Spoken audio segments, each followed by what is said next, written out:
네, 정치권 동향을 대기자의 시선으로 짚어보는 기자 대기자 시간입니다. 오늘도 최병묵 전 TV조선 해설위원, 성환영 한겨레신문 선임기자 두 분과 함께하겠습니다. 어서 오십시오. 네, 안녕하세요. 네, 눈길에 오시느라 수고들 많으셨습니다. 오늘 성 기자님께서 발제해 오셨죠? 예, 국회에서 그 국정조사 특히 3차 청문회 진행됐고요. 또 헌법재판소에서 탄핵 심판 6차 변론 아주 뜨겁게 진행된 것 같습니다. 이런 가장 뜨거운 정치 현안을 갖고 토론해 보면 좋을 것 같습니다. 네.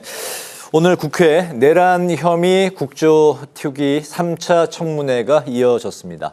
최상목 대행, 한덕수 총리 등이 증인으로 이제 출석을 했었고요. 오늘 청문회 좀 어떻게 보셨는지 두 분 의견 먼저 좀 들어보겠고, 이어서 이제 야당이 진상 조사가 충분히 이루어지지 않았다면서 이제 국조기간 연장의 필요성을 이제 주장을 했는데, 여당이 국정조사가 좀 필요가 있냐 무용론을 이제 거론한 상황입니다. 국조 연장의 필요성까지 두 분의 좀 생각 들어볼까요? 예. 최 의원님. 자, 오늘 국정조사 특위 이제 3차 청문회를 했다고 하는데요. 저는 사실 3차 청문회를 할 때까지 그 언론 매체들을 통해서 주요한 기사가 다뤄지는 걸 별로 본 적이 없어요. 네. 왜 그럴까요? 중요한 얘기들이 거의 나오지 않았기 때문이다. 네. 또 그 이유는 왜 그러냐? 대부분의 이 그 비상계엄이나 아니면 이른바 내란 혐의라고 하는 그 주요 업무 종사자들이 다 구속이 돼 있어요. 그리고 또 핵심인 뭐 윤석열 대통령이나 김용현 전 장관은 그 사실은 이 청문회를 거부했어요. 그렇기 때문에 핵심적인 내용들이 없는 상황에서 청문회를 계속하는 것이 무슨 의미가 있는가? 네. 그러니까 이제 언론도 이 청문회에 별로 주목을 하지 않고 있고, 그러다 보니까 청문회가 도대체 이루어지고 있는 건지 아닌지 뭐 이것조차 불투명한 상황이 됐다. 이렇게 저는 생각을 하기 때문에 이런 청문회를 지금 연장한다고 해서 무슨 특별한 일이 있는가? 뭐 이렇게 판단이 됩니다. 네, 특별한 이야기가 이제 더 이상 뭐 추가되지 않고 있는 상황에서 국조특위의 연장이 뭐 필요한 사안이냐 이게 말씀하셨습니다. 국회 국정조사는 이제 불가피하죠. 이게 비상계엄을 해서 국회의 기능을 정지시키려고 했기 때문에 국회로서는 당연히 국정조사를 하는 게 맞습니다. 네. 그런데 원래 이제 국회 국정조사 자체가 갖는 어떤 한계 같은 게 좀 있어요. 강제 수사권이 없고요. 무슨 검찰처럼 무슨 압수수색을 한다거나 이럴 수 없는 거죠. 그래서 이제 진실 규명에는 뭐 약간 좀 답답한 한계가 있습니다. 또 핵심 증인들도 뭐 불출석 사유서 내고 네. 이제 안 나오면 뭐 어쩔 수가 없죠.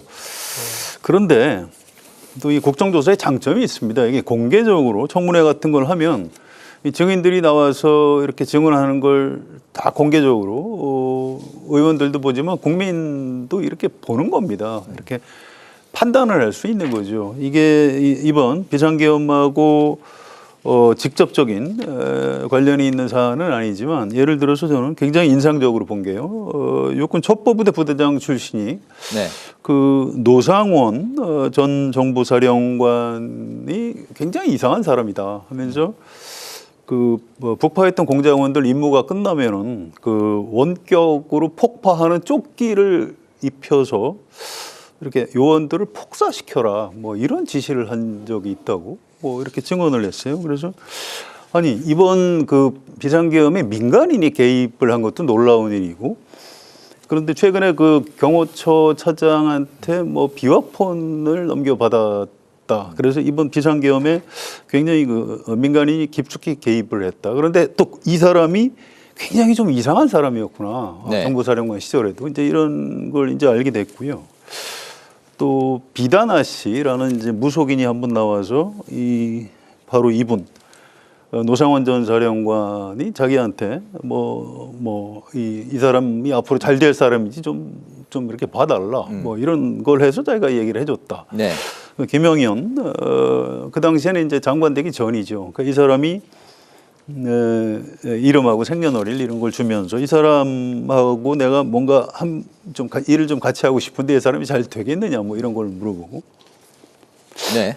아니 이게 좀 정상인지 모르겠어요. 아무튼 뭐 이런 그 뭐 결정적이진 않을 수 있지만 굉장히 구체적인 정보들을 이제 우리 국회 국정조사를 통해서 좀 밝혀낼 수 있었던 성과 같은 게 있는 것 같습니다. 그래서 이건 뭐 국회 국정조사를 뭐 어떤 강제 수사권이 없다는 한계가 있기 때문에 꼭 더 뭐 해야 될 것 같지는 않지만 어쨌든 성과는 좀 있었다. 이 문제는 여야가 잘 뭐 의논을 해서 국정조사를 연장할지 말지 결정하면 될 것이다. 뭐 이런 정도 생각을 가지고 있습니다. 네, 알겠습니다. 그런가 하면 오늘 윤 대통령 탄핵 심판 6차 변론 기일도 열렸습니다. 관심의 포인트는 곽종근 전 사령관이 윤 대통령 앞에서 처음으로 진술하는 이 상황, 그전 진술과 일치하는지 부합하는지 그 분위기에 관심이 많이 모아졌었는데요. 핵심이 국회 봉쇄 지시 의혹 등이었던 것 같습니다. 역시 이제 오늘 그 변론의 주요 쟁점 발언 좀 어떻게 보셨을까요? 그래서 곽종근 전 사령관하고 이제 곽종근 전 사령관의 지시를 받았다는 707 특임대장하고 뭐 나와서 이런저런 얘기를 했는데 네. 그 둘 사이의 의견이 조금 달라요. 네. 그리고 곽종근 전 사령관의 경우에는 사실은 그 이 말의 이 표현 자체가 조금씩 바뀌는 경우가 많이 있어서 이제 정영식 헌재 재판관의 지적을 받기도 하고 네.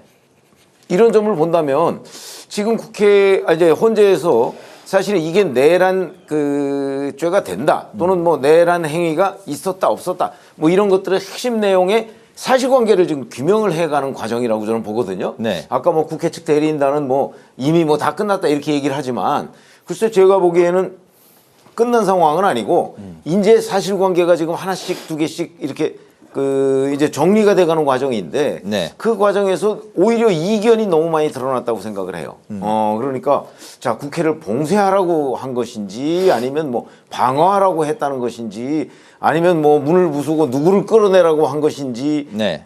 그거를 이제 뭐 자기의 그 어떤 주관적인 해석을 섞어서 곽종근 전 사령관이 얘기했다가 나중에는 또 아니 국회의원이라고 얘기한 건 아니다. 뭐 이렇게 얘기하고 국회의원이라고 하는 거는 자기가 그렇게 이해했다. 뭐 이렇게 하면서 이제 그 지금 상황이 이렇게 지나갔는데 네. 이런 것들을 보면 사실관계 이 특정 자체가 저는 지금 그 해가는 과정이라고 보거든요. 이렇게 본다면 그 사실관계를 명확하게 특정해서 이것이 정말 내란 행위고 그것이 그 우연적 행위다까지 가려고 하면 네. 앞으로 상당한 시간이 필요한 것 아닌가. 저는 오늘 그 공방을 보고 그런 걸 느꼈습니다. 상당한 시간이 더 필요하다. 이제 6차 변론 기일이 오늘 이제 끝나게 되면 8차까지 이제 2차례 남았고 이제 플러스 알파 한두 차례. 뭐 2월 말 3월 초에는 결론이 나지 않겠냐 이제 그런. 글쎄요, 그게 관망이 이제 나오고 있는. 일부 쪽의 그 기대로 보이고요. 제가 보건대는 뭐 아마 지금 한 것보다 훨씬 더 해야 될 거요. 아, 그렇습니까? 왜 그러냐면 사실관계 자체가 특정이 안 됐고 네. 엇갈리는 부분이 많은데 그걸 어떻게 그 일방적으로 단정하고 넘어갈 수 있을까요? 네, 오늘 또 한편 그 김현태 707 특임단장은 국회에 실탄을 가져갔고 150명이 넘으면 안 된다는 뭐 지시도 받았다. 뭐 이렇게 그리고 이제 곽종근 사령관이 국회의원 끌어내라는 지시가 있었다. 뭐 이게 좀 관심을 모았던 발언이었던 것 같습니다. 예, 뭐 그런 그 한밤중에 순식간에 벌어진 일을 나중에 시간과 단어까지 정확히 기억해낼 수 있나요, 사람이? 그건 쉽지 않은 겁니다. 그래서 이분들도 그 이후에 아마 그 부하들하고 또 얘기를 해서 이런 정보를 조각조각 맞춰본 것 같아요. 이제 네. 그러다 보니까 실제로 듣지 않은 말을 뭐 들은 것 같다고 얘기했다가 아니 그건 또 아닌 것 같다 뭐 이런 얘기를 하고요. 이렇게 혼란이 있는 것 같은데 그래도 이제 큰 취지에서 보면 네. 곽종근 전 특수전사령관은 비교적 그 진술에 일관성이 있는 것 같고요. 오늘 저는 인상적으로 본 게 네. 이 데리고 나오라고 했냐 끄집어내라고 했냐 그랬더니 아 그게 대통령의 말씀인데 그거를 내가 있는 그대로 사실은 끄집어내라고 들었는데 그거를 끄집어내라라고 표현하기가 뭐해서 이제 데리고 나오고 이렇게 표현을 했고 또 문을 부수고라도 이렇게 표현을 했는데 좀 너무 거친 것 같아서 뭐 문을 열고 뭐 이렇게 표현을 했다 이런 얘기까지. 또 의원은 인원이었던 것 같다 이런 진술. 예예 이제 뭐 그건 또 이제 윤석열 대통령이 난 인원이란 단어를 안 쓴다 이제 이런 얘기도 했는데요. 아무튼 큰 틀에서 보면 상당히 진술의 일관성이 유지가 되고요. 또 한 가지는 이제 이틀 전에 수방사령관하고 방첩사령관이 헌법재판소에 나와서 얘기를 했는데 이게 검찰에서 이제 진술을 하고 지금 기소가 돼 있죠. 그래서 네. 제가 형사 재판이 진행 중이기 때문에 제가 말할 수 없는 부분이 있습니다. 뭐 제한됩니다 이런 표현을 썼는데요. 네. 그러니까 이제 헌법재판소 재판관들이 근데 그 검찰에서 그 조서 작성할 때 변호사 입회하에 다 확인하고 사인 서명 날인한 거냐 이렇게 물어보는 장면이 있었습니다. 이제 그 얘기는 이 헌법재판소 법정에 대법정에 나와서 직접 이렇게 얘기한 걸로는 이제 부족하다는 거를 헌법재판관들도 아는 것 같아요. 그래서 검찰 쪽 수사 기록을 넘겨받아서 그것까지 참고를 해서 우리가 판단을 하겠다 이런 네. 취지 같습니다. 그래서 아까 이제 최 의원님 말씀하신 거하고 저는 약간 다르게 보는데 이게 큰 줄기에서는 그렇게 길게 끌지 않을 것 같다 이런 생각이 들고요. 네. 이 사건 초기에 헌법재판소에서 신속하고 공정하게 탄핵 심판을 진행하겠다 이런 표현을 썼습니다. 공정하고 신속하게 이렇게 얘기 안 하고 신속하고 공정하게 뭐 둘 다 중요한 가치긴 네네. 하지만 이 대통령 직무정지라는 굉장히 그 비정상적인 상황이 오래 가도록 하지는 않겠다 이런 생각을 기본적으로 헌법재판소에서 하고 있는 것 같습니다. 네. 그래서 조금 이렇게 서둘러서 물론 이제 방어권도 보장을 해야 되겠습니다만 그렇게 늦어지지 않게 결정을 할 것 같고요. 오늘 그 윤석열 대통령이 이제 한 사람 증언 끝나면 이제 직접 증언은 못 하고 대신 본인의 의견 같은 걸 진술할 수 있도록 이렇게 돼 있는데 오늘 굉장히 좀 인상적인 게 이게 이제 공작서를 제기를 했어요. 그러니까 홍장원 국정원 1차장하고 이제 이 특수전사령관 박종근 사령관. 네. 이걸 가지고 뭐 내란 공작, 탄핵 공작이 있었던 것 같다. 물론 이제 이분들이 이제 민주당 의원들하고 미리 접촉하고 뭐 이런 것 때문에 신뢰도에 좀 의문이 있다. 뭐 이렇게는 표현을 할 수 있는데 네. 아니 이걸 가지고 공작이 있었던 것 같다. 뭔가 다분히 의도가 있었던 것 같다. 이렇게 표현하는 걸 보고 좀 굉장히 깜짝 놀랐고요. 네네. 또 이게 상식적인 거 아닙니까? 우리가 12월 3일 밤에 헬기가 날아와서 국회에서 군인들이 와서 유리창 깨부수고 들어가고 우리 전 국민이 본 장면이 있는데 뭐 본인 아무 지시도 안 했다고 하고 네. 뭐 아무 일도 없었는데 뭐 호수의 달 그림자 뭐 이런 표현이나 쓰고 그럼 12월 3일 밤에 벌어진 거는 유령들이 다 한 건가? 하여튼 상식적으로 너무 발뺌을 심하게 하는 것 같아요. 의원이 아니고 요원이라고 했다고 그러고 국정원 1차장한테 그게 정치인들 얘기한 게 아니고 간첩을 잡으라는 얘기를 했다.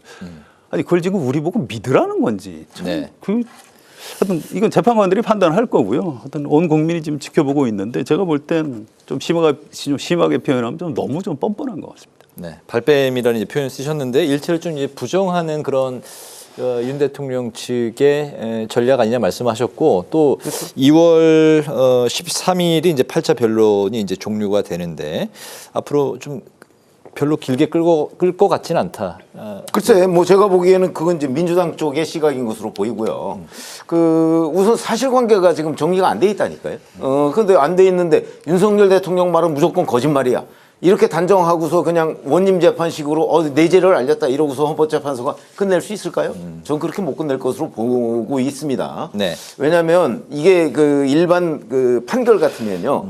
그 뭐 합의부에서 뭐 판사들하고 이렇게 해서 하나의 의견을 내지만 네. 헌법재판소는 그렇지 않거든요. 서로 의견이 다르면 그 다른 의견을 취합해서 몇 대 몇 이렇게 하도록 돼 있습니다. 네. 그렇기 때문에 여기에 뭐 이제 뭐 문영배 헌재소장 권한대행 같은 경우 또는 뭐 민주당 쪽 추천 뭐 이렇게 한 사람들은 일찍 끝내고 싶을 거예요. 지금 현재 그런 움직임도 보이고 있고요. 그렇지만 뭐 윤석열 대통령이 그 지명한 사람도 있고 네. 그다음에 다른 뭐 일부 좀 그 중립적으로 보이는 헌재 재판관들도 있고 그런 사람들이 지금 이런저런 질문을 그 이제 정원대에 나온 사람들한테 하고 있단 말이죠. 근데 그 결론을 보면 정확하게 이 사람 말이 맞는 경우도 있고 저 사람 말이 맞는 경우도 있다. 이렇게 지금 이렇게 한참 뭔가 분류를 하고 있는 그 과정인데 네. 글쎄요, 뭐 국회 측 대리인단처럼 나와서 자, 윤석열 대통령 이 말은 이건 다 사실이 아닙니다라고 하고 결정을 과연 내릴 수 있을까? 조기에 저는 불가능하다고 봅니다. 네, 그렇기 양측이 때문에 이제- 시간이 걸린다는 의미죠. 네, 퍼즐을 맞춰가는 과정에서 앞으로도 이제 심판 기일이 좀 그 적지 않게 소요가 될 것 같다 말씀하셨고 아무리 늦어도 4월 한 초순 정도까지는 더 이상 늦추기는 어려울 겁니다. 헌법재판관 2명의 임기가 종료된 4월 18일 18일 이전에. 임기가 종료되기 네. 때문에 네. 그때 박근혜 대통령 탄핵 때도 이제 그랬거든요. 사실 재판관 임기가 끝나면 지금 뭐 새로 임명할 수도 없고요. 대통령 몫인데 그걸 권한대행 임명할 수 있느냐 또 다른 문제가 생깁니다. 그래서 네. 또 이 탄핵 소추 언제 됐죠? 좀 상당히 시간이 벌써 흘렀습니다. 그래서 아무리 늦어도 4월 초 정도에는 결론을 심판을 내리지 않을까 이렇게 예상이 됩니다. 알겠습니다. 그 방금 이제 문영배 헌재소장 권한대행 말씀을 하셨는데 바로 이제 이분의 탄핵을 요구하는 국회 국민동의 청원이 국회 이제 법사위에 이제 회부가 됐습니다. 조건이 한 달 5만 명 동의 기준인데 그걸 이틀 만에 이제 넘겼기 때문인데 이제 법사위가 안건을 본 회의에 또 이제 상정할지 여부를 이제 결정하게 됩니다. 문영배 권한대행의 사퇴 요구 공방, 공정성, 편향성 공방 하실 말씀이 많으실 것 같은데. 이게 사실은 지난번에 이제 정청래 법사위원장이 윤석열 대통령 탄핵을 이제 직접적으로 못 하니까 뭐 탄핵 청원 청문회 뭐 이런 걸 통해서 이제 하는 바람에 이게 갑자기 청원 제도가 저는 정치화됐다고 생각하거든요. 네. 그러니까 정치가 청원 제도를 오염시킨 것이죠.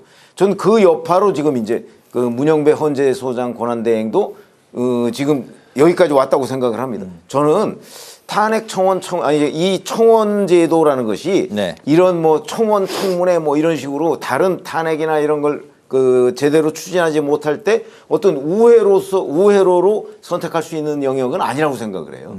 청원은 그냥 청원이죠. 네. 그 뭐 법률안을 이렇게 만들어 달라 또는 뭘 어떻게 해달라 그 정도에 그쳐야지 그걸 가지고 뭐 탄핵 제도나 이런 거를 그 이렇게 그 좀 우회해서 어떻게 공세를 펼 수 있는 이거는 아니라고 보거든요. 그래서 네. 첫 단추부터 잘못 깨인 거고요. 그 연장선상에서 보면 문영배 헌재소장 권한대행에 대해서 이렇게 탄핵 청원 청문회식으로 해서 뭐 10만 명을 모았다. 이것도 역시 정치 공세성에 불과하다.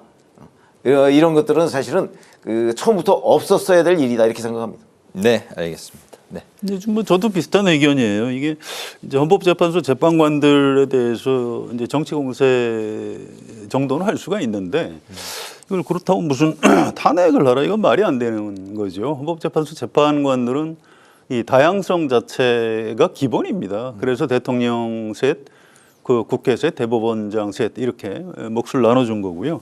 역대 헌법재판소 재판관들이 항상 보수, 뭐 진보, 중도 이렇게 섞여 있었습니다. 그래서 뭐 결정도 보면 사실은 9대0 이렇게 나오는 경우 별로 없어요. 뭐 5대4 이렇게 엇갈리기도 하고요. 그런 네. 겁니다.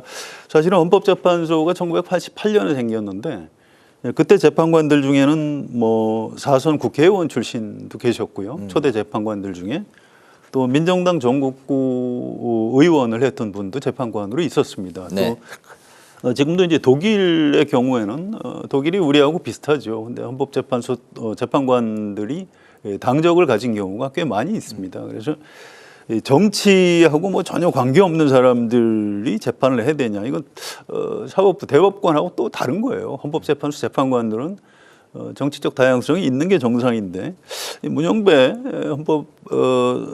헌법재판소장 권한대행을 비롯해서 재판관들에 네. 대해서 좀 심하게 이념 공세를 하고 있는 거는 헌법재판소 제도의 기본 취지를 잘 몰라서 이렇게 하는 것 같은데 뭐 다행히 최근에는 좀 약간 누그러진 것 같습니다. 그래서 이제 헌법재판소라는 게 그 가장 어떻게 보면 대법원보다도 더 상위에 있는 기관인데 그런 법과 질서에 대한 그 마지막에 보루라고 할 수 있습니다. 그래서 기존 질서를 좀 존중을 해줘야 대한민국 공동체가 유지될 수 있는 거니까 좀 금도를 좀 보여줬으면 참 좋을 것 같습니다. 네, 본회의까지는 갈 사안은 아니다 이렇게 이제 두 분 다 보시는 것 같습니다. 그러면 아니 이 사안 자체가 정치 공세성이라고 정치 공세성 알겠습니다. 마지막 이슈는 이제 시간 관계상 좀 짧게 들어봤으면 좋겠습니다.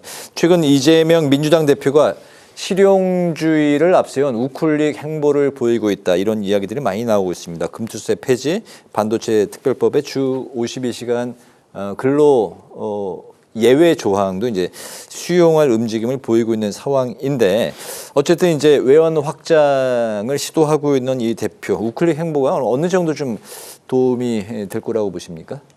당내 안에서도 좀 비판 목소리가 있더군요. 예. 뭐 어쨌든 도움이 좀 될 수는 있겠죠. 근데 워낙 지지도도 높지만 지금 비호 감도가 높기 때문에 내가 대통령 돼도 그렇게 과격하게 안 할 거다. 이제 이걸 보이고 싶을 겁니다. 그래서 뭐 재계라든가 또 보수뿐만 아니고 중도층에서도 좀 비호감 유권자들이 있기 때문에 그쪽에다 좀 안심을 시키려는 뭐 이런 거죠. 그래서 이른바 조기 대선에 대비해서 대선 주자로서 좀 당연한 행보라고 보입니다. 그런데 네. 민주당 안에서는 민주당은 중산층과 서민의 정당인데 이거 당내 토론도 없이 그렇게 막 하면 되냐 해서 이제 공격을 하고요. 또 노동계에서 이제 비판을 하고 있습니다. 그럼에도 불구하고 나는 실용주의로 가겠다. 이러고 있는데 이게 네. 실제로 얼마나 도움이 될지는 뭐 아직은 좀 계산하기 어려운 것 같습니다. 네, 최 의원님. 저도 뭐 도움이 되는 거는 틀림없다고 생각을 하는데 네. 문제는 이제 그 도움이 되려면 사람들이 그 진정성을 믿어줘야 되거든요. 네. 아시다시피 이재명 대표는 지난 대선에서도 기본소득 뭐 그걸 꼭 해야 된다고 하는데 막상 공약에서는 뺐어요. 그러더니 이제 대선에서 낙선하고 난 뒤에 또 들고 나왔어요, 기본소득을. 그래서 워낙 그 좀 오락가락하는 측면이 많기 때문에 아마 이 부분에 대한 진정성 문제도 실제 이제 실행에 옮길 경우에 아마 유권자들로부터 많은 의문점을 안게 될 것이고 공방의 대상이 될 것이기 때문에 네. 본인이 기대하는 만큼의 성과는 없을 것이다. 이렇게 봅니다. 그렇게 보시는군요. 오늘 마무리로 두 분의 한 줄 논평 듣겠습니다. 최 의원님부터 들어보도록 하죠. 아까 제가 헌법재판소 관련한 얘기를 하면서 그런 말씀을 드린 적이 있었는데 이게 뭐 서로 의견이 엇갈리고 그러면서 사실관계가 당초에 예상했던 것보다 훨씬 더 복잡해지는 경향이 있어요. 네. 그래서 제 한 줄 논평은 꼬이는 헌재 탄핵 심리로 하겠습니다. 네, 성 의원님. 예, 이재명 대표 좀 전에 우리가 얘기했는데 뭐 중도 확장을 열심히 하고 있습니다. 그래서 뭐 당연한 거고요. 그런데 국민의힘은 좀 정반대로 가는 것 같아요. 지금 중도가 아니고 오히려 더 뭐 윤석열 대통령 고정 지지층을 의식해서 그런지 뭐 면회를 당 지도부 두 사람이 같이 가면서 뭐 개인 자격으로 갔다고 하고 뭐 당 지도부가 개인 자격이 어디 있겠습니까? 그래서 그럼 윤석열 대통령이 이러다가 헌법재판소에서 파면 결정이 나오면 선거를 치러야 될 텐데 그럼 국민의힘은 지금 선거를 치를 생각이 없는 건지 이재명 대표 뭐 용반하고 있을 때는 아닌 것 같아요. 좀 약간 안타까운 마음에 네. 오늘 한 줄 논평 국민의힘은 중도 확장 안 하나? 라고 하겠습니다. 알겠습니다. 오늘 대기자 이제 마무리하겠습니다. 지금까지 최병록 전 TV조선 해설위원, 성환영 한겨레 신문 선임 기자 두 분과 함께 오늘의 전국 현안 살펴봤습니다. 오늘 말씀 잘 들었습니다. 감사합니다.